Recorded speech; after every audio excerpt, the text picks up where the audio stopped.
રાજ્ય સરકાર દ્વારા સરકારી કચેરીમાં પ્રવેશ માટે હેલ્મેટ ફરજિયાત કર્યા બાદ હવે હિંમતનગરમાં આરટીઓ દ્વારા ડ્રાઈવ શરૂ કરવામાં આવી છે, જેમાં અંદાજે 200 થી વધુ લોકો દંડાયા હતા।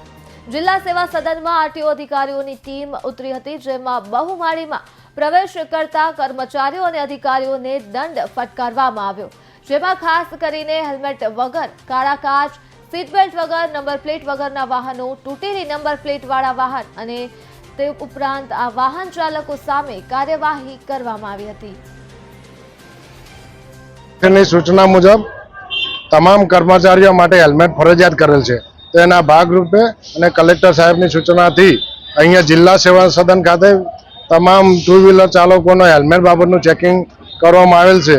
आ चेकिंग दरमियान पोलीस अने आरटीओ ना स्टाफ द्वारा चेकिंग करी लगभग 285 जेटला नियमों इश्यू करवामां आवेल छे અને તમામ નાગરિકોને સૂચના આપવામાં આવે છે કે તેઓ ફરજિયાત હેલ્મેટ પહેરી ચેકિંગ કરે।